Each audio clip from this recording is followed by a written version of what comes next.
All right. For those of you who are just coming in, we've been covering Piers Morgan's second interview with Bassem Youssef, Egyptian comedian Bassem Youssef, and his first appearance on Piers Morgan's show was actually so well received that Piers Morgan flew him out to LA, and they're having a 2-hour long conversation. Now we finished the first hour of it. And then I took a break, and now we're back. And now we're gonna start. Also, if you notice that I have dark circles under my eyes, it's just because I'm very tired and have been streaming for 7.5 hours. Let's make that a 9. Let's go, babies. They're talking about the Queen of Jordan, by the way. Accused the West of a glaring double standard. She said, "This is the first time in modern history there's such human suffering, and the world is not even calling for a ceasefire. So the silence is deafening, and to many in our region, it makes the Western world complicit." Now, other people said, well, okay, if you feel that strongly, why aren't you taking in any Palestinians? Why is Egypt not taking Palestinians? Why does the Arab world want to constantly attack Israel without actually offering any place to go for the Palestinians? So what do you say to that? That is exactly what Israel wants. And that is exactly what might actually starts Third War III. This is the war solution. These are Palestinians, these are their lands. And then suddenly take them. Why? So they've been basically kicked around from their homes. And now another country should take them? You see what will happen? Imagine this. Now, and because Israeli official has been talking openly about this. It's like, why don't they just go in Sinai? Why they go? You know what would happen? Those people are going to be pushed in Sinai. And with any population, 2 million people, they are living in refugee camp. What do you think will happen? Unrest, chaos. And then after a few years, the Western media will come with their cameras like, oh, look at those Arabs. Oh, they're killing each other. Oh, Israel is good that they got rid of them. And then they will go to the West Bank. And suddenly those 3.5 million people push into Jordan. The whole idea, why does Jordan take them? Why does Egypt take them? The same question. Europe has 44 countries. Why don't they take Israel? America has 50 states. Why don't they give them Florida? I mean, we seem to complain about Florida the whole time. Why don't they just like give Israel? The whole idea was like, oh, you're Arabs, you're all the same. No, no, no. Because what will happen then? So Israel will move into Jordan? That's like, oh, Saudi, why don't you take the Jordanian? So this is not a solution. This is not a solution. Bassem, I hear you. I'm not taking a position either way. Let me ask you directly. But I want to say something about what Queen Radia said. Okay. The whole idea about like the West. Yeah.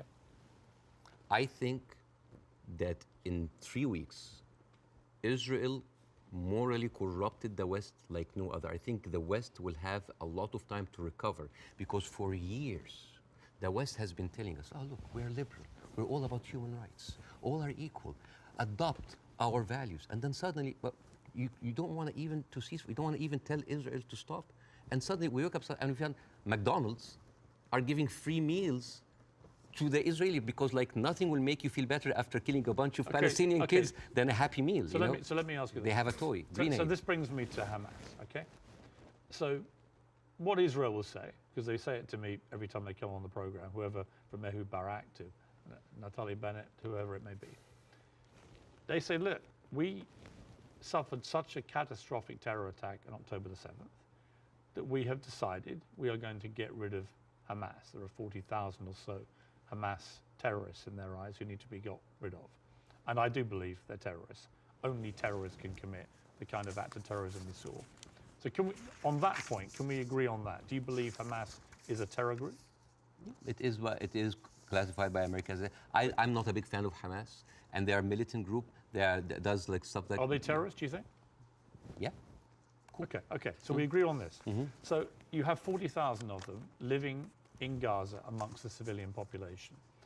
If Israel has decided to eliminate a terror group, Hamas, as the world did with ISIS, for example, and I think there are a lot of parallels given the way they behaved on October the 7th to ISIS, how do you do it? How do you do it if you don't do it the way Israel is currently trying to do it? Exactly not the way that Israel does it, because if you have one of the most... Yeah, how do you do it? Well, not this way. I'm not the world's smartest person, but Not like this. Advanced military powers in the world, and it takes you 3 weeks, 9,000 Palestinian civilian death, 21,000 injured. As we are talking right now, Israel just bombed Jabalia, which is a known refugee camp. This is not self-defense. You know, like one of the most questions, like, does Israel have the right to defend itself? This is a no-value question. This is a no-value question. Well, I would ask a different point. I would say not only do they have a right to defend themselves, which every country would after a terror attack, right? But they actually have a duty and responsibility to their population to try and stop that happening again to them. They've been doing... And I do understand, and I agree with that. Yeah, but here's the thing. If it takes you all of that time... Like Piers Morgan has already said that Hamas is a product of Netanyahu. He's like said a bunch of ideas and he just hasn't connected them in a very bizarre way. All these civilians to take out a few hundred guerrilla fighters. We don't know how many of the people who died. thousand. We don't know. It doesn't matter. Yeah, but Bassem, you don't know and I don't know. We don't know, but right? like... We don't even know if the casualty numbers are correct because they're all coming from Hamas. And we The should, health authority- and we should believe Israel? No, not necessarily, no. I don't believe either side. But here's my problem with But here's Israel. my point. I don't think we should assume that we know. I don't believe either side.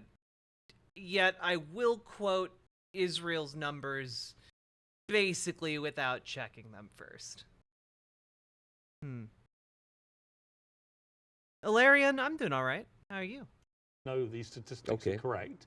I don't think we should assume we know exactly how many children have been killed. We do know a lot have been killed, so the moral argument remains the same. But we don't know how many Hamas terrorists have been killed in the last 3 weeks. We just don't know, do we? So basically, we're dealing with a very incompetent military force that has been sucking America dry for years, and then they cannot do the job. But how else do they get rid of Hamas? Not like that. How do they do it? I don't know, but not like that, because they've been trying. But you've got to have another. They have. First of all, I'm not a military expert. Second of all, they've been trying the same thing for years. They go in.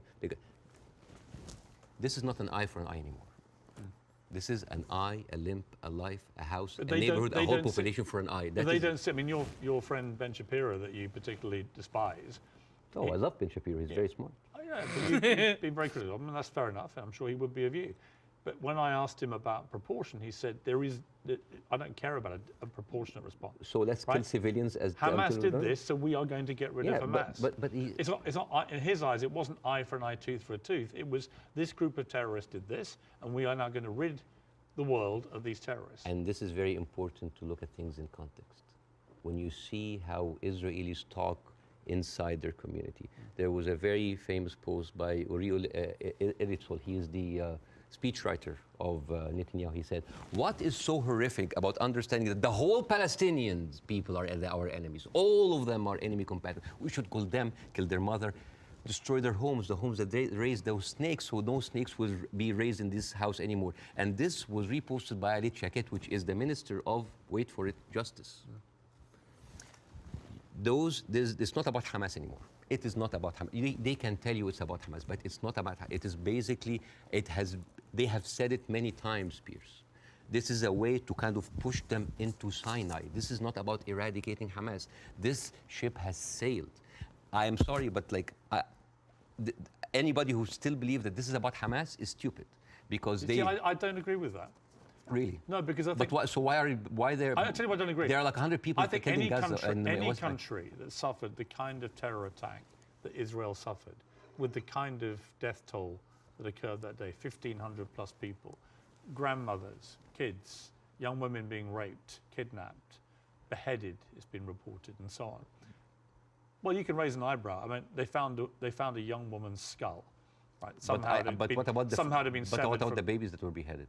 Well, there was a report, and you and I had this discussion on air. You falsely quoted me, and I wanted to clarify that with you in person. You thought I'd said that 40 babies had been beheaded. So what did you say? I never said that. What did you say? I said it's been reported that 40 babies were killed, some of whom had been beheaded. That's what I said. Yeah.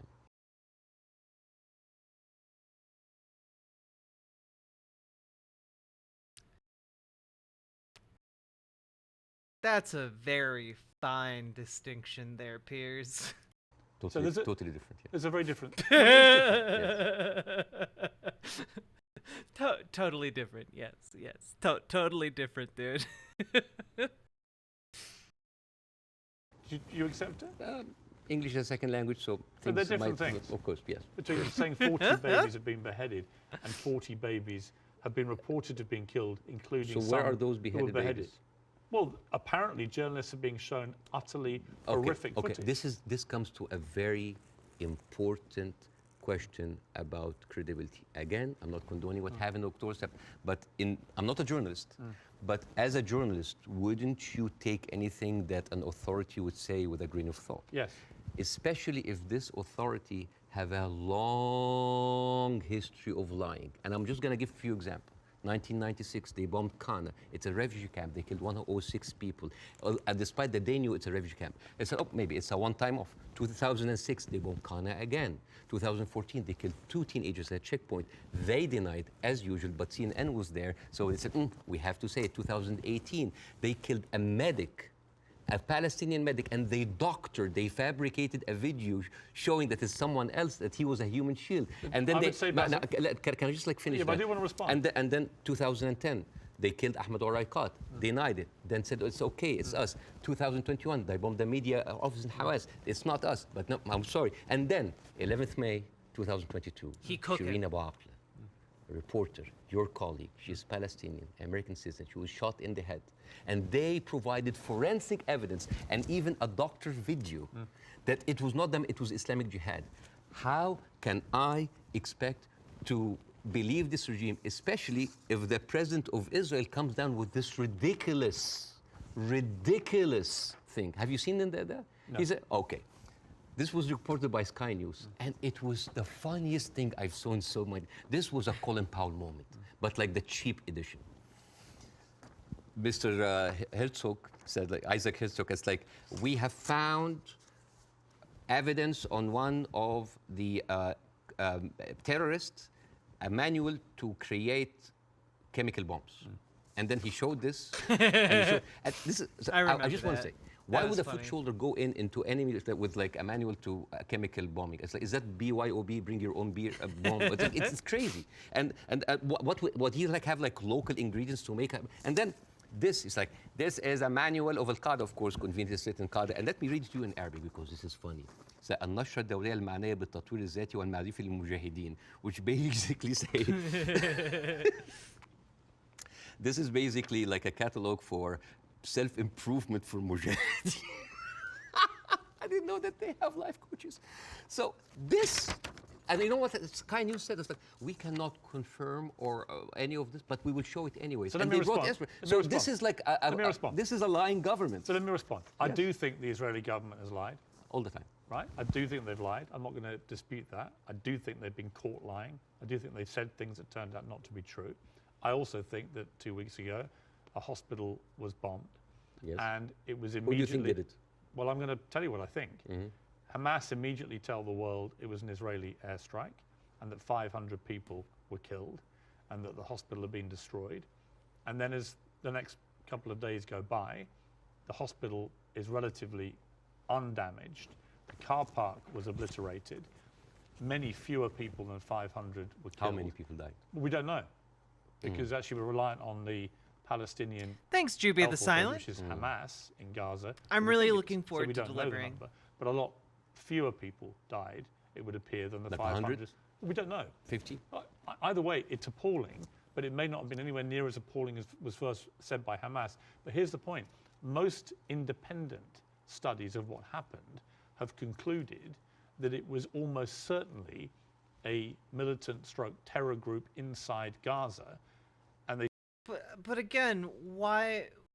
This isn't relevant, right? Like, we have, okay, even if you grant that, we have a dozen others. You know, like a dozen other instances of healthcare facilities or workers being exploded on the job. Like, what?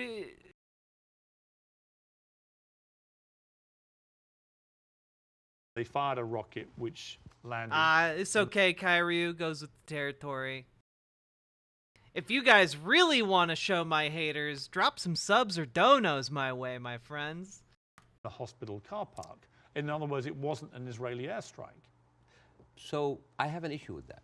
because for 3 days before the attack, the priest and the patriarch of the hospital, because it's called the Baptist hospital, said that they have received multiple warning from Israel that they're going to hit the hospital. And then at the time of the hit of the hospital, one of the top aides of Netanyahu, he tweeted about like we hit the hospital, and then he deleted it, and then basically like Israel gaslighted the world. But It was not us. It was not us. but that's why I said most independent. No, that's not true. New York Times actually like just published something to prove that it was shot from Israel. And the thing is, No, okay, they didn't, though. okay, numbers. They didn't. Numbers. Bassem, that's not true. Okay. The New York Let's just Google real quick.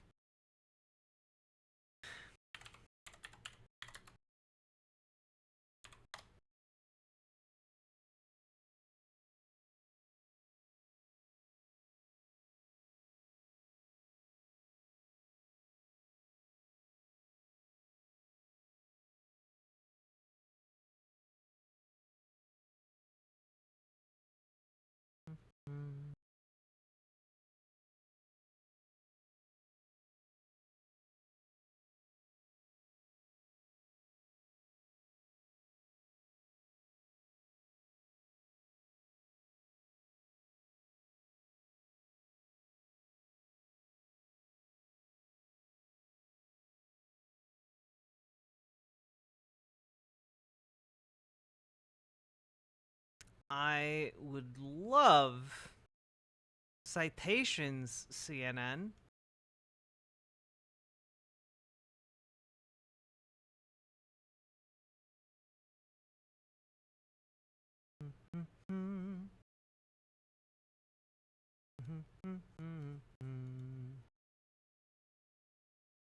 Wait, I don't even know why I'm bothering with this, frankly. Again, we have dozens of other reports. New York Times has not reported that it was Israel. No, they said They haven't. okay. That's not true. Over 10 years, Hamas launched I am a silly goose. 35,000 rockets into Israel. And many failed. They killed 69 people. And 25% military, only part of them were civilians. So over 10 years of 35,000 rockets, they killed 69 people. But in one strike, you want to tell me that these glorified firecrackers caused that kind of damage? Yes, it looks like they did, yeah. Okay. Yeah. And actually, it wasn't the damage that was reported by Hamas, who wanted people to believe it was an Israeli airstrike. So my point would be, I'm happy to concede that Israel government has lied about stuff over the years. But I'm absolutely certain as well that Hamas lie all the time. Why are we holding a militant... I believe, from all I've read, I believe they lied about the hospital. Why are we holding the militant terrorist group to the same standards as the best Because and only because they happen democracy to be in the Middle East? They happen to be the ruling party in Gaza. So they're not just a terror group, they are a political group as well, a political party. Okay. Well, they are. So the question again comes this, and so far you've ducked it, so I want to ask you one more time. We can both agree that the scenes in Gaza right now are horrific, because I do feel that. But I don't know how else Israel can eradicate Hamas than the way that they're currently trying to do it. Do you have an alternative for them? Well, again, we are locked in the same thing. We could try doing literally anything else, Piers. And we do now, but we don't look at what was happening over there. The best recruiter for Hamas is Israel. I mean, you have talked a lot about the horrible condition in Gaza. Yes. I mean, let's imagine like a little boy called Rami. He lives in Gaza. You know, he have a horrible life, but like, you know, it's not that bad. I know he has a cousin in the West Bank. He's living a good life. He wake up in the morning, and he found out that he was kidnapped by 3 settlers. He was burned alive by kerosene, and he was forced to drink the kerosene. His name was Muhammad Abu Khudaira. That settlers did that to him in 2016. Said, all right, you know what? I'm just going to leave. I'm going to find a way to go to Europe. His aunt is a published author, and she won a prize in the Frankfurt Book Fair. His name is Adnaya Shalabi. And now she was cancelled because of what's happening, just because of her a Palestinian.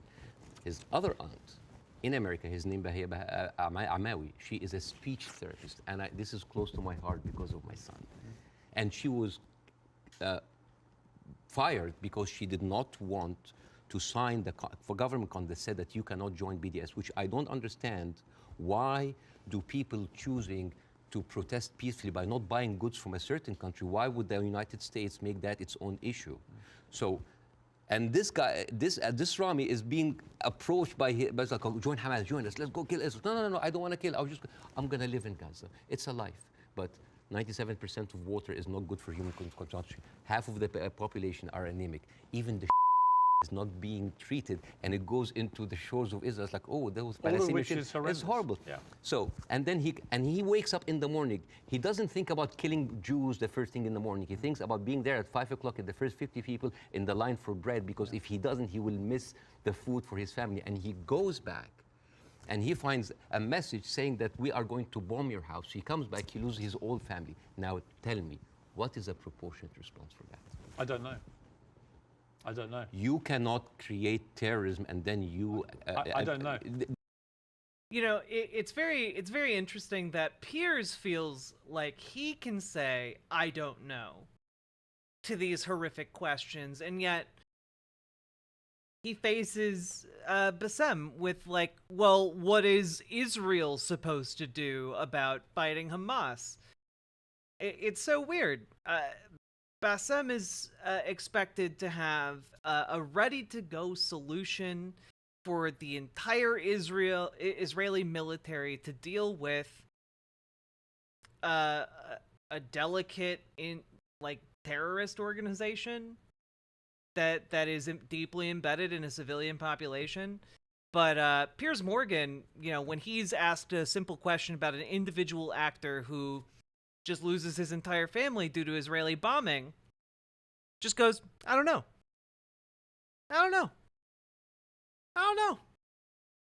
Hey, Echoplex Media, welcome Raiders. And it's just very interesting how this dynamic evolves throughout the conversation, right? Piers can say, I don't know, repeatedly. Yeah, Piers being a hypocrite, it's so weird, right? But it's so weird that he's dodging a much simpler hypothetical here, right? Like, okay, Piers, what would you do if France bombed your entire family into oblivion? What would you do? You know? What would anyone do?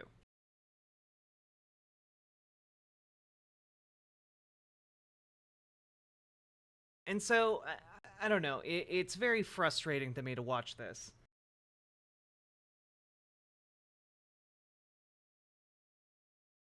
Because, I mean, frankly, the solution here, as Bassem Youssef kind of pointed out here, is like, this is a vicious cycle of violence.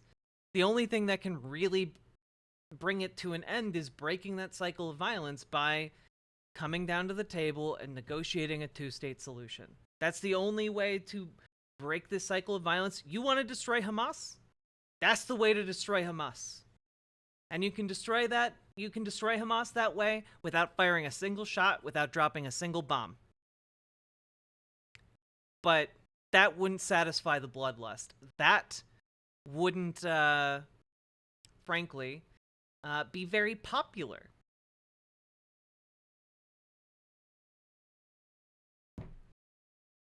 So they don't do it. And instead pursue the bloodlust, and it's the same cycle we've seen over and over again, except this time it is seeking an end to the cycle by just killing off the cycle. They have created this. I don't know is the answer. But Bassem, let me ask you this. Hamas will have known when they perpetrated what they did on October the 7th, what the scale of response was likely to be. How does that help the Palestinian people? I don't know. That they are supposed to serve? I don't know. The wheels are already set in motion. But it doesn't, does it?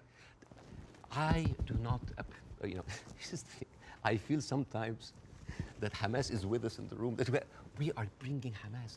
Who has the power in this equation? Who has the fourth largest and strongest military power? The whole idea about Israel, it's like, oh my God, the Arabs are going to destroy us. Look at the map. Hamas, well, hang on. Let me hang on.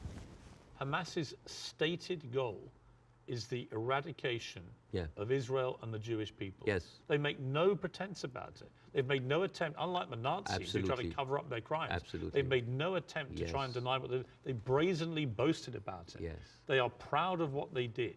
Right? And they will have known, again, the scale of what they did on October the 7th would have prompted this kind of response, which would have led to thousands of innocent Palestinians getting killed. And my question for you... I wish the 7th of October never happened. Right, but my... Every time question is, something you say happened. Hamas is everywhere. Well, yeah, actually, all roads, but- all roads on this but- particular okay. part of the crisis, and I accept it's been going on for 75 years, this conflict, but all roads in this crisis lead to Hamas and what they did. And Don't not necessarily, because well, because yes. all roads goes to the condition that created Hamas. If the Jewish people were expelled from Europe and went to Argentina or South Africa and Uganda and went in and took the land, you would have Hamas in all of these You and places. I can agree that the conditions Palestinian people have had to endure in Gaza for a very long time are completely unacceptable. I think And yet, Piers, what do you think the outcome of people living in these unacceptable conditions are? And who are the ones imposing those unacceptable conditions? That's what he doesn't step back and ask. it's completely unacceptable that Israel has wielded such control over the people of Gaza. Then what do you propose, Piers? You know, Bassem is expected to solve how Israel is supposed to respond to Hamas. It seems only fair for you to solve this problem, huh? What do you say here? Working out who can come in and who can go out, turning on and off water and power on a whim, turning off the internet on and off at a whim, all that. Yeah. Who has the power in that relationship to change those circumstances, Piers? From whence does the power flow? Kind of stuff. Both literally and figuratively. I can completely agree with. But given that I think we agree Hamas are a terror group. Okay, let's say... Well, okay. Let me finish my question.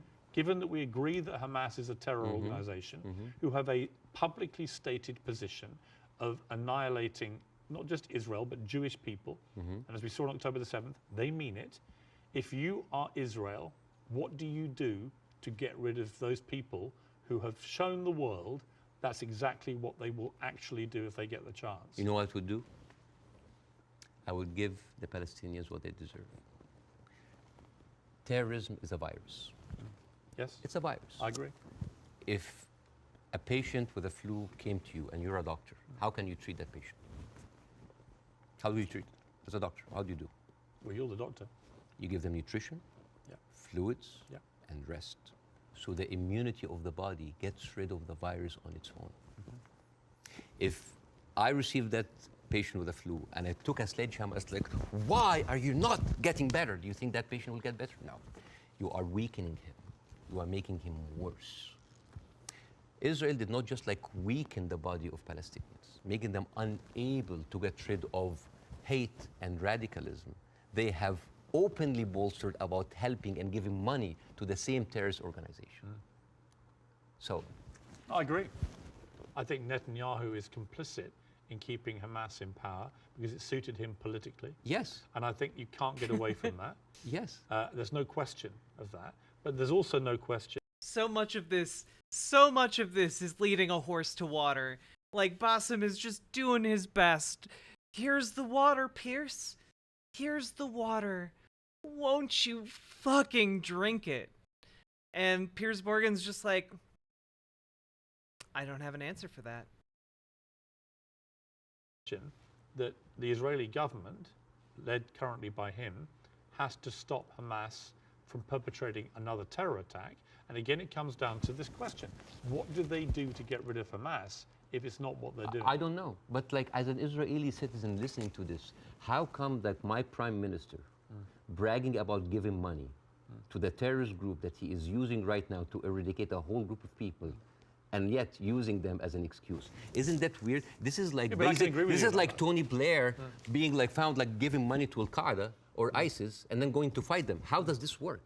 How does this work? I agree. How does this work? But Bassem, I agree with you. So yeah, it's a terrorist attack, and Israel is funding them. I mean, this is in the words of Benjamin. This is the thing about Benjamin Netanyahu. He brags about that stuff. So this is a circular question. Yeah, but yes, I agree with you. Hamas is to blame. Who created Hamas? Who's helping them? And who is allowing for an environment for that kind of hate and destruction of Jewish people to aspire? And the thing is, there's something very important to the Western audience here. They think that Israel is a small, tiny country between the hostile Arab countries. The biggest military power in the Arab world is Egypt. They have a peace treaty. Their neighbors, Jordan, they have a peace treaty. Saudi Arabia, Emirates, either have full relationship or on the way of normalization. Yeah. The only people that, even Syria is not they didn't launch a single bullet. The only two crutches that Israel has is Hezbollah and Hamas. Yeah. A few militant, thousands of militant. Syria, is that really formed an existential threat, especially if I know that over 13 years, only 69 Israelis were killed? I would say. Would that really wipe out Israel? Is Israel that weak? I think if you have two groups of people who are ideologically wedded to your destruction as a state and as a populace, and you're constantly firing rockets, as Hamas have done for over a decade now, then that cannot be acceptable. You have to stop that, right? These are terrorists who've now shown on October the 7th their true colors. They don't just talk about wanting to kill all Jewish people. They are going to do it if they get the chance. So I don't believe Hamas can possibly stay in any position of authority in Gaza. I think that would be ruinous for not just the people of Gaza, but also for Israelis. So if you're going to get rid of them, which many people think on both sides is inevitable and should happen as a consequence of what they did, the big question is, how do you do that? And I don't know any other way other than the way Israel is currently doing. Hence my personal moral quandary about this. So if a terrorist takes over the Empire State, instead of taking him out, we bomb the whole Empire State? Well, that's the question, isn't it? Proportion. That is not even a question. Well, that was not even a question, because that would be ridiculous. You talk about you. Also, just worth noting, right, that in the United States, right, in the U.S., extremist mass killings in 2022, all U.S. extremist mass killings in 2022 linked to far right, perpetrated by white supremacists in the United States. Between 2011 and 2020, there were 21 mass killing incidents in the U.S.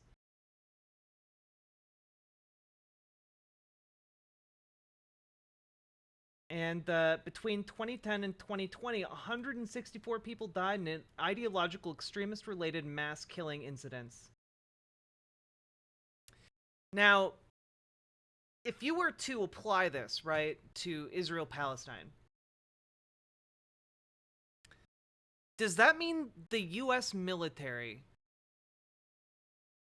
should treat militia groups within the United States, white supremacist militia groups, as belligerents and just annihilate the small towns in which they congregate? You know, just bomb to shit all of these hundreds of little white supremacist militias that dot the United States, right? Because that's where Piers' logic is right now. Just kill all of them, kill their families, and kill, you know, at least 5,000 civilians for each militia, you know? This is insane logic. And in this circumstance, we're talking about ideologically linked groups that have killed almost 3 times as many people as Hamas with their rocket attacks prior to October 7th. Right?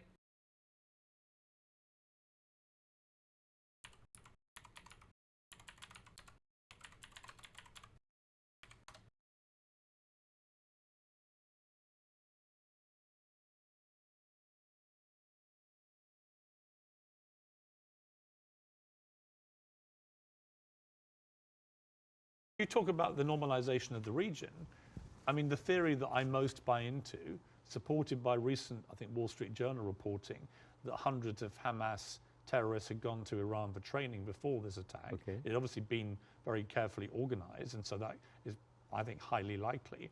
But if you're Iran, and you're looking at all this normalization, and you're looking at Saudi Arabia being next, this is your worst nightmare. So a perfect time to commit an atrocity like this through your proxy of Hamas. Again, I'm not a political expert to know what is the background, but let me tell you. It's a likely theory. I need to take a moment. I need to take a moment. I'm sorry. I'll be right back.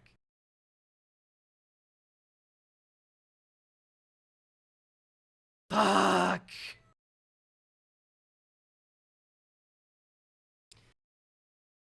Sorry about that, folks. I just got very frustrated. I needed to walk that off a little bit.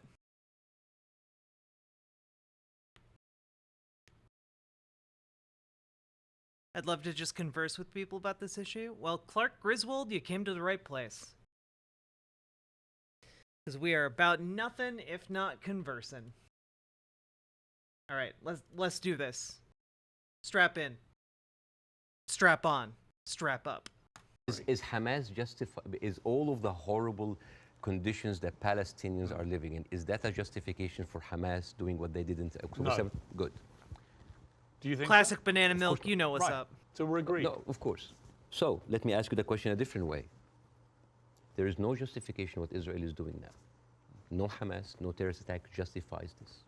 Well, because you have been there. No, but that's you have been there. You have stood against the Iraq war. Yes. So that is too much. Yeah, but here's the you difference. are killing a whole population. No, here's the difference. I didn't stand against them for that reason. I stood against the Iraq war because I did not believe we had seen evidence that Saddam Hussein had weapons of mass destruction. So we were fighting a war against a country and a despotic leader which had nothing to do with 9/11, as they were trying to claim. It was actually a lie perpetrated on the world, and the consequences were disastrous. 1 million people died. I mean, over 150 British troops died. My brother served in Iraq and could have been one of them. You know, the whole thing was a fiasco, a deadly fiasco. It led to the rise of ISIS and all the hell that came with that. So, you know, yes, absolutely, I fought that campaign against that war, and I wish I'd been successful. But the singular difference here is no one is disputing, least of all the Hamas themselves, that they perpetrated this attack. And I believe Israel has a fundamental right and a duty to defend its people from them doing it again. So if we can agree on that as a principle of a country that's had that kind of attack and how you deal with it, the question then becomes, how do you eradicate the people who did it? And I just think, given the intense nature of the way the population exists in Gaza, very, very large numbers of people in confined places, and that is in itself unacceptable, and I will agree with you about all of that, and that has to be fixed. You know, it's so telling that Piers Morgan is so willing to say that so many things are unacceptable for Palestinians and the Palestinian way of life, and says all of that needs to be fixed. I wonder by whom? Whom does Piers think will be doing the fixing here? Longer term. But actually, if Hamas are everywhere there amongst these people, I just don't see any alternative to what they're doing. And I'm very happy to consider one.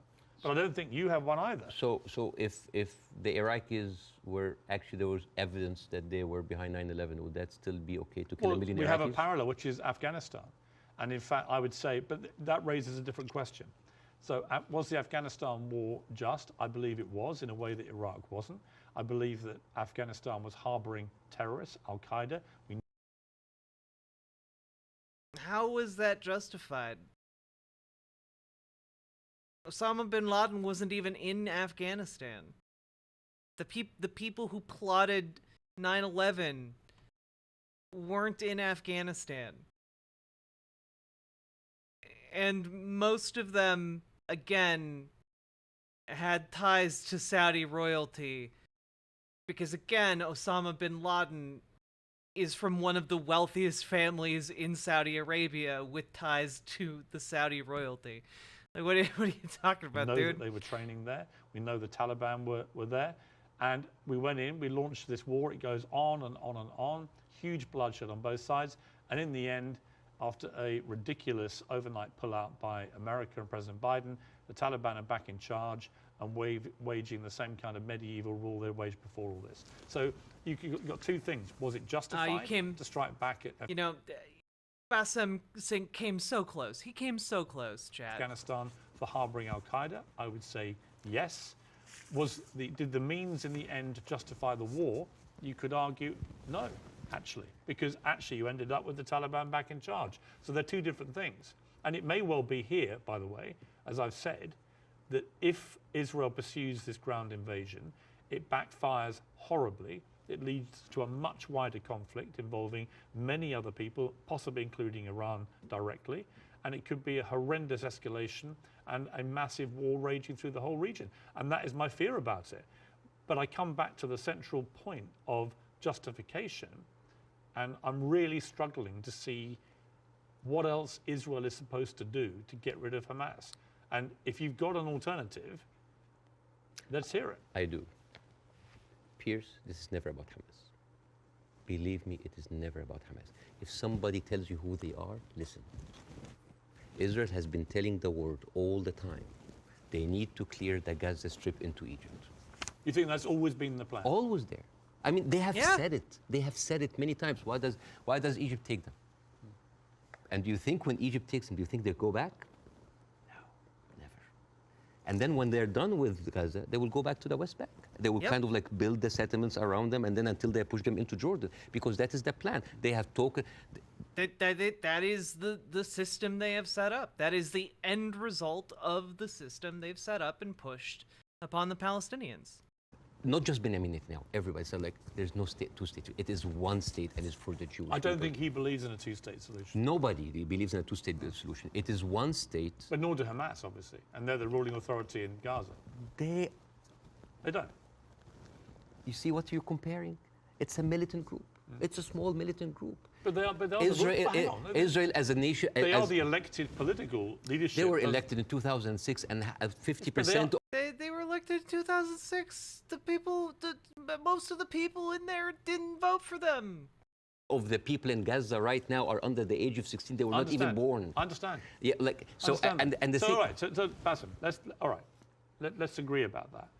But that's the circle city. It's I understand. It's a circular firing squad. Hamas. I know. But okay, let's move forward. Oh yeah. Let's assume somehow we get to a place, possibly at the instigation of countries like Saudi Arabia and others getting directly involved, where you get to a place where Hamas are removed, and I don't quite see how that happens without enormous further bloodshed, but let's assume they get removed. Let's assume that Netanyahu is removed from office, which I think is highly likely just from the fury of his own people about what they see as the defensive and security failings, plus his attack on the Supreme Court already causing huge polarization. Let's assume we get new leadership in both places. Could there still be peace? Could there still be a two-state solution? No. It can never happen. No, because Israel have already shown it's not about Netanyahu. It is the policy of Israel not to give the Palestinians their seat. It has always been there. But what if you find leadership that understands? You will not. But why are you so... You will not. Why do you not think so? Because Israel has been... Because he knows his history, Piers. In a way you don't. You know... But they would say the same about the other side. And I remember... Who has the power? Let me give you a parallel. Obama in his book... Let me give you a parallel. Okay. Let me give you a parallel. Northern Ireland, okay? Northern Ireland appeared to be completely intractable, with the IRA and the loyalist paramilitaries trying to kill each other. You know what would have made Northern Ireland completely intractable? Is if the British military had gone in and just started blowing up children by the thousands every day.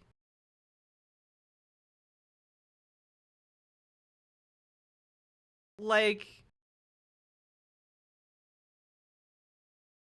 these aren't like these would be comparable if the UK, if Israel hadn't already escalated, right?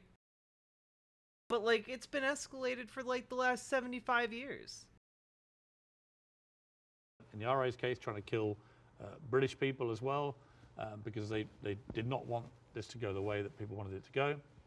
And ultimately, we got to peace because we found leaders who actually had the courage, the moral courage, to get in the room with the people that were trying to kill them and to do a deal.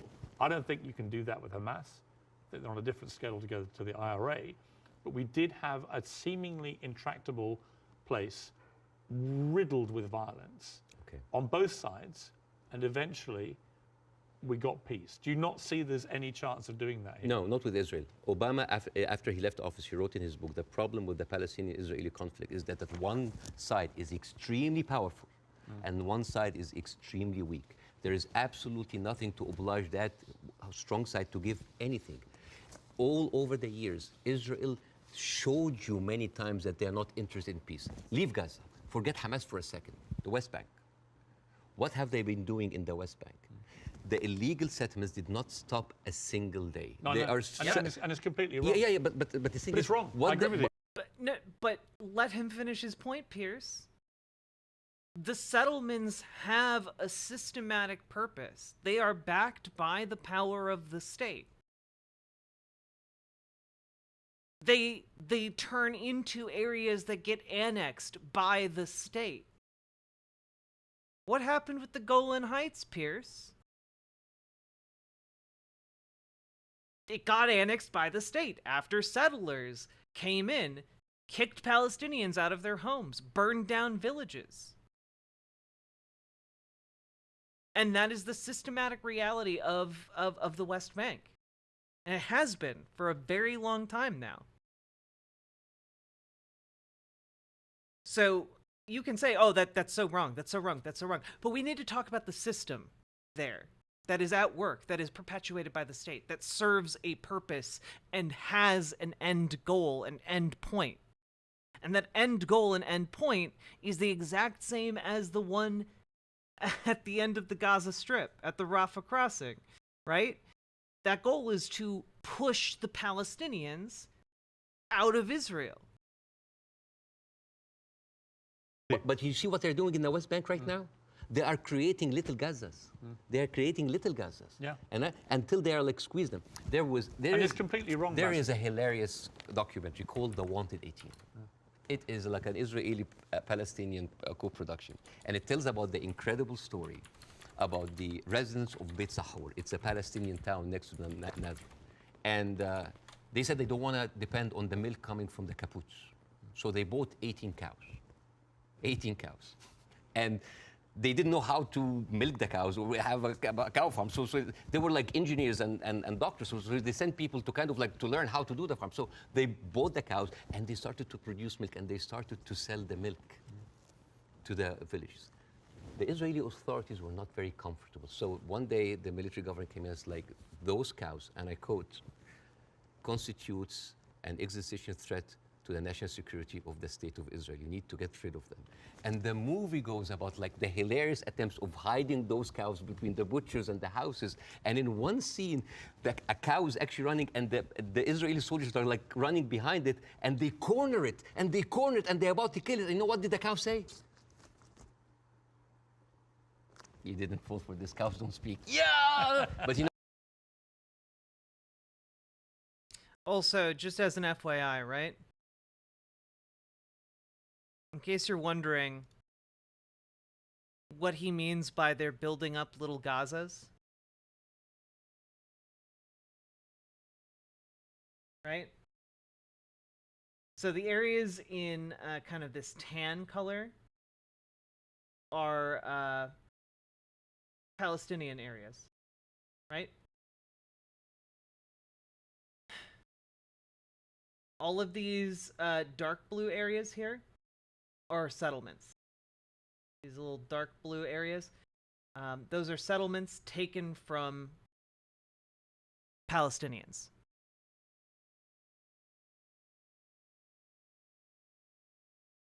And they quite literally break up each of these areas into little Gazas, right? Pretty impressive. Pretty impressive stuff. And then they control travel between these different cities. And, you know, based on where you are born, you have different travel rights. yeah, you're not some expert, but even you see how this wouldn't work. Yeah, like, I mean, again, the long-term plan is to just slowly squeeze all of these little Gazas. That's the plan. You know, it actually said something. You know what did it say? It said Hamas. But anyways. But you see, this is the ideology of the Israeli ruling party. They are not interested. They're not even allowing you to get your own cows. I mean, I want to discuss something that is very important because we have been talking about Israel being a democratic state, a secular state for all of its citizens, including its Arab residents, right? Wrong, Yes. wrong, wrong, wrong. 2018, there was a resolution that was offered in the Knesset that say that Israel should be a state for all of its citizens. That seems basic, right? That resolution was not even allowed to be discussed. It's like, wait, why? And the rebuttal was, Israel being the state of all of its citizens would threaten the character of the Jewish state.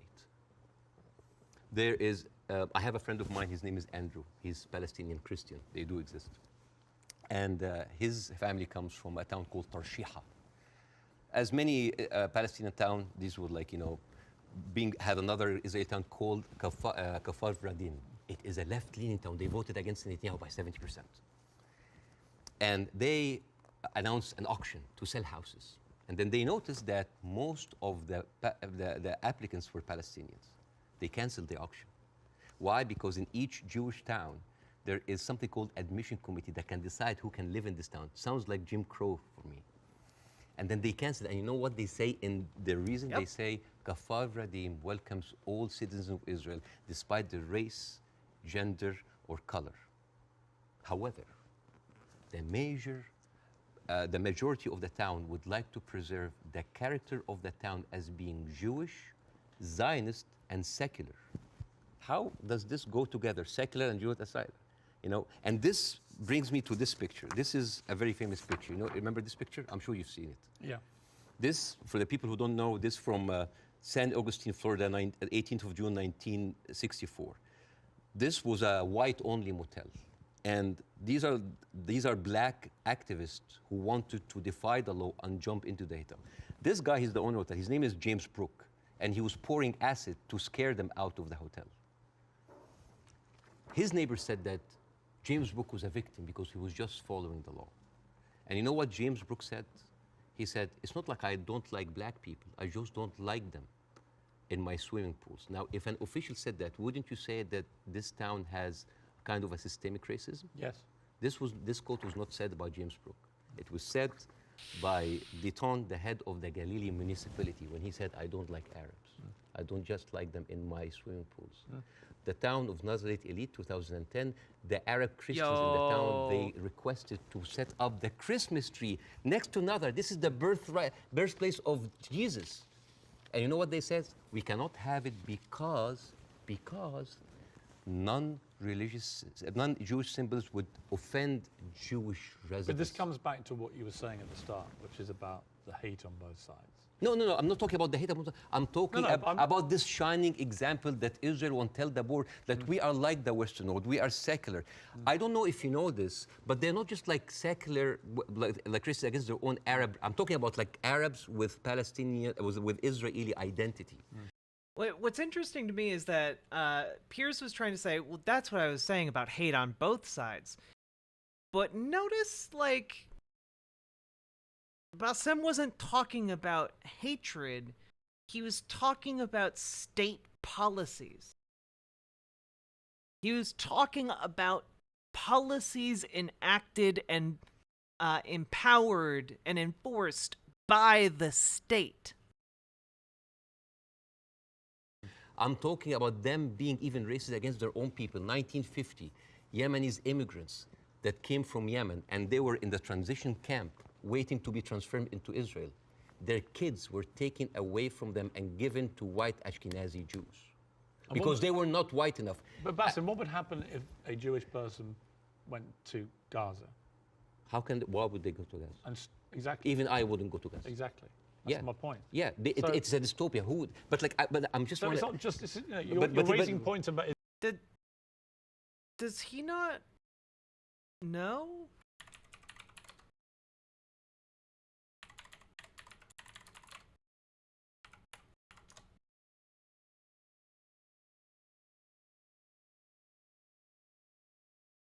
Like, there are Jewish people in Gaza?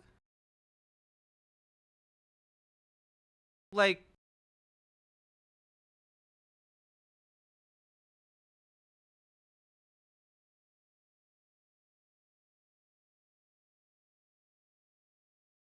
does he just not know? Israel making out that somehow they're as bad or worse No. But what's going on no, there? no, But I'm- Hamas has ruled over yes, the Palestinians but in you the know most what? oppressive way imaginable, too. Absolutely, but you know what? Hamas never claimed that they are the only democracy in the region. They never claimed that they are secular. They never said that they adopt Western tradition. And they definitely, Okay. they did not use that lie in order to carpet bomb a whole country. Okay. Now, here, I Let me- want I to say wanna read one you a example, quote. and I'm going to leave you. All right. Israel, you think that Israel will like, by the way, the whole thing about the Yemeni children, you can find it in New York Times. It's called like the lost children of Israel, the forgotten. But even when Ethiopian people were immigrated to Israel, Ethiopian Jews, women then report 2013. That is not like 50 years ago. They reported that they were given against their consent and without their knowledge contraceptive shots so they wouldn't reproduce because they are the wrong color. Israel is a racist, apartheid country that is projecting this shiny example of secularism and democracy for the people so people can accept whatever they do because they look at Palestinians as lesser people. This is the whole point. This is the whole point. And I would like to quote Winston Churchill. He had a quote that say, I don't believe that we have made a great wrong to the Red Indians of America or the black people of Australia because they were replaced by a higher race, a stronger race, a more world-wisely race. This is why Queen Rania is criticizing the West. This is why we here said, like, where are your values? Because this is the crux of the problem. It's not Hamas. It's not Palestine. It is people looking at us as lesser human beings. Bassem, I don't dispute the characterization that a lot of the Israel administration look upon Palestinians as lesser people. Otherwise, they wouldn't. They even look at the Ethiopian Jews and Then why, Piers, are you endorsing their final solution for the Palestinians in the Gaza Strip? It's very strange, Piers. Oh, I just can't think of any other solution, he says. I just, I don't know what it is.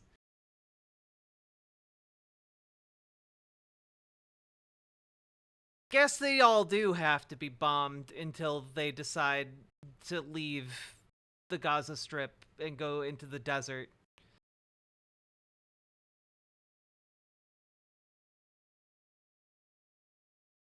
Guess they do. They just keep bombing them. Just keep killing their children.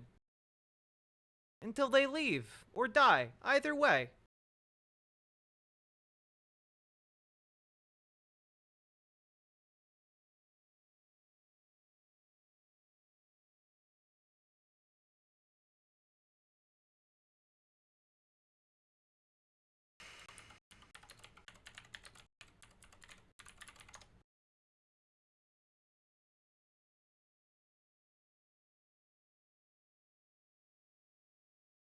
Yemeni Jews like less. I wouldn't dispute that.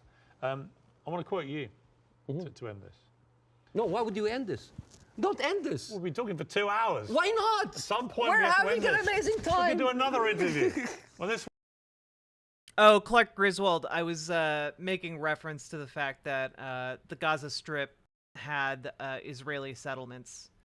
Back in 2005, the IDF, much like they do in the West Bank, was doing the same thing in the Gaza Strip.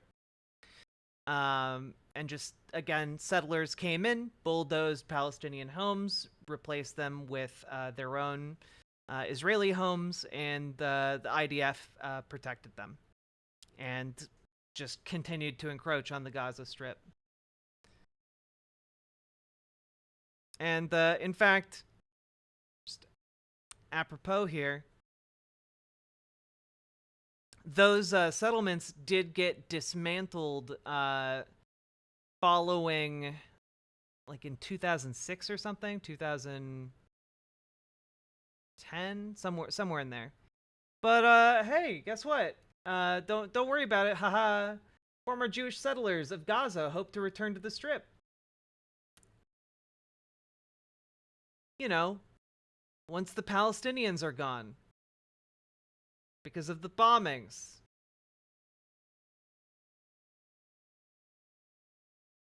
This one goes big. I think this is a neat way to end it.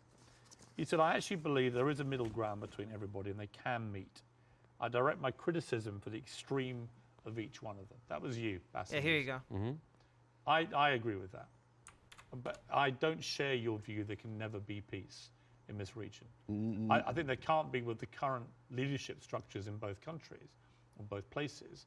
But I definitely think you've got to be optimistic about peace. You just need to find people I that hope can so. forge it. I hope so. But the reason, listen, I refused to come on your show when your producer first called me for the first interview because I was scared. I was afraid. For me, that was a career suicide. Because I'm talking. This is even important because you are someone who's always talked about like against cancel culture, about like speaking your mind out, speaking your mind out. I left Egypt I got and you, I came to Griswold. America, the land of the free, the home of the brave. But I didn't know that there was a fine print said that you cannot speak about Israel. I have issue with that. Israel is a foreign country. They're allies. Good. But you we can give them speak aid. about Israel. How many people lost their jobs? Even Bella Hadid. Bella Hadid, by the way, She hasn't lost her job. No, but she's talked about death threats. She's talking about like being silenced. Sure. By the way, Bella Hadid she's Palestinian. And you know who else? Gigi Hadid, sisters. I love the Hadith. They are with us. Yeah. Anyway, I so know them both. They're very nice. yeah, but the thing is, if you are that high and you cannot speak about it, and it's not about it's Well, you like can. You just have to. You can. I mean, I've spoken out about these issues, and you get shot at, not literally, but metaphorically, all day long on social media. But that shouldn't stop people from doing it. I'm just like wondering, as an You American, do? as an American, yeah, but like, I'm doing now because like the first interview went well. Right. I'm doing that because I want people to see that you can really speak up and not just get canceled, but get rewarded. My career is going fine. Yeah. It's great because I want people to have the courage. There should be no limits. I agree with I'm that. kind of like so confused as an American citizen why every American presidential candidate have to go and kiss the hand and bend the knees to AIPAC. This is a lobby that works for a foreign country interest. Why don't we Oh my have like a god. lobby? In the final 5 minutes of the video, we're finally talking about the AIPAC lobby. I didn't think that this would actually happen. God damn, I like Bassem Youssef. I should see if he's going to be touring around here soon. For Saudi Arabia, it is they're giving us more money. You know the great thing? You can say that here. Yes, You couldn't say it in Egypt. That's why you're living here. yes. But again, a lot of people feel the burn, the heat But whenever they come but if I down. was an American, I'd be going, all right, Bassem, all right, we'll take the criticism because you can do that in this country. And I'm happy. When you criticize the government in your own country, Yeah. they drove you out. Yes, and that's why I came to America, to play the white man's game, to actually to pass this acquired white privilege to my children. But the problem it's not is, just a country of white people. But here's the problem. And the white man's game, the game in America is not a white man's game. It's a game that actually has a democracy and believes in freedom But there of are speech. dog whistles everywhere. You're not going to be put in jail for this interview. Or I can lose my career and I can lose jobs, and you know that. You know could that. in Egypt, you could. No, here you can. In Egypt, they arrested you. Here you can. And they threatened you, and you would have probably ended up in prison or dead. Here, a lot of people lost their jobs because they spoke up. It depends what they say. Of course, but again, If you're Kanye West and you spew anti-Semitic no, garbage, I'm not. No, I'm, you're going to I will lose. never. You're going to lose what you I have. will never adopt that kind of point Right. of view. But the thing is, there is dog whistles everywhere. As I told you at the beginning, you cannot just say it's like anti-Semite. Like I mean, now how come that the Palestinian flag is outlawed? By the way, it's outlawed in Israel. If you raise the Palestinian, you go to jail. And now they're saying like the Palestinian flag is a pro-Hamas. No, it's not a pro-Hamas. You know, I was doing a comedy show in Arizona, and a guy was like wearing like a kufaya, like a scarf, and I took it, and I'm not like in hyperbole and like wearing symbols, but I just took it because like, why are we gonna outlaw colors and flags? That is absurd. That is not right. I agree. I don't think you should, but you should certainly outlaw Hamas. They're already outlaw. I mean, Right. I'm not supporting they're a them. terror group, I'm yeah. okay, Yeah. okay. Yeah. But the people with the power, the people who supposedly have the, And you should, by the way, I will say this, you should be able to criticize the Israeli government without being accused of Yes, being anti-Semitic. but- I have in this interview repeatedly, and I'm not anti-Semitic. I just have a problem with all of what the Israeli government's been doing. and I have a problem with how any criticism to Israel by some circles here are considered anti-Semite. This is not fair. But a lot of the people doing it are actually anti-Semitic. Yes, but also a lot of Zionists are against Israel, that they hate the Jews. You know, We've discussed that. I want to end on a happy. but before that, I want to just like say 2 words about the media, which is, please. Sure. Mr. Zomlot, the Palestinian ambassador that you have, this guy lost 6 members of his family in an Israeli strike. And when he went on like some British news thing, he sat down and the lady told him, it's like, we are very sorry for your personal fund. I'm sure you don't condemn the killing of Israeli civilians. What? In the same moment. There's another girl like called Yara Eid. She was like on Sky News. And the girl was like crying, like, I lost 30 members of my family, 17 of them are children, I lost my best friend. And then, what did you think would happen forget about empathy. I think a lot of people... What about manners? Well, I think you have to start... I've said this repeatedly. You have to start from a place of humanity. You have to look at what happened on October the 7th and feel utterly outraged and disgusted for the loss of human life. Yeah. And you also have to feel that for what's happening in Gaza to innocent people. But and if you can't feel both for both sets of people, both sets of innocent people being killed, if you can't feel a sense of despair and horror over their deaths, you don't have any humanity. Believe me, Piers, it's not really about that. There's a deep sentiment in the Middle East, in Arabs, that the West do not look at us as equals. Well, you know what? So what I did, I went to the machines. Yeah. And I asked ChatGPT simple questions. Do Israelis deserve to be free? And you know what they tell me? Yes, Israelis deserve the right like any other people. And then I asked the same question, do Palestinians deserve to be free? And you know what they tell me? It is complex. It is a sensitive issue. Well, it's not complex. It's not sensitive. The Palestinian people should be free. Yeah, but And even the machines Let me have... finish. Wow, you know, Pierce, you finally came around to it because you started off by saying it was so complicated. And they should have exactly the same rights to freedom and freedom of expression and a way to lead their lives and to water and to power and to internet that Israelis have and we have here in America and we have back in my home country of the UK. And I want that for the Palestinian people. We've got to end it there. Okay. Mainly because I've worked up a hell of a hunger in 2 hours of interview and you have brought your wife's cooking. So tell me again how I do this. Okay, so basically... Take a piece of this, You put it in the olive oil, Yes. which is from the West Bank, Yeah, from the West Bank. and then a little bit of this. Yes.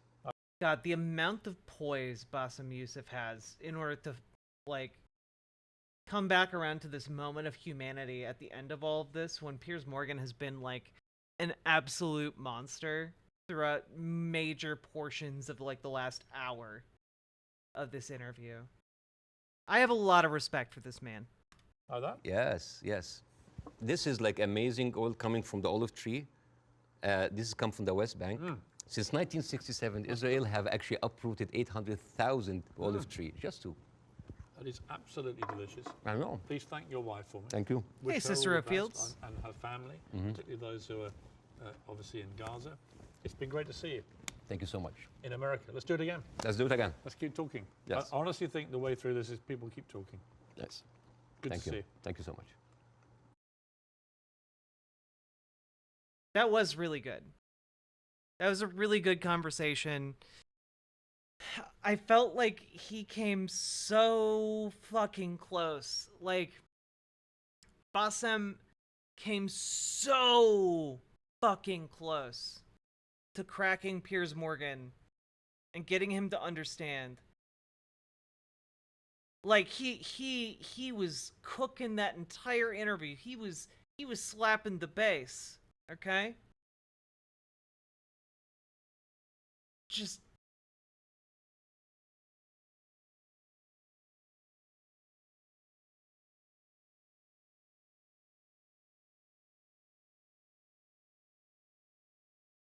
I mean, even if he wasn't close to cracking Piers, I still enjoyed watching him spar, I guess.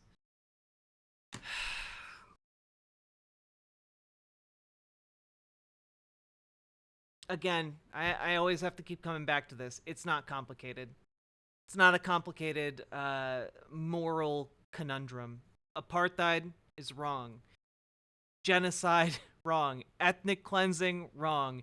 Killing children, wrong. Killing civilians, wrong. And if you have those basic ideals, then none of this is complicated, really. In the words of Michael Brooks, you either believe that Palestinians have rights or you don't. It's a pretty simple as.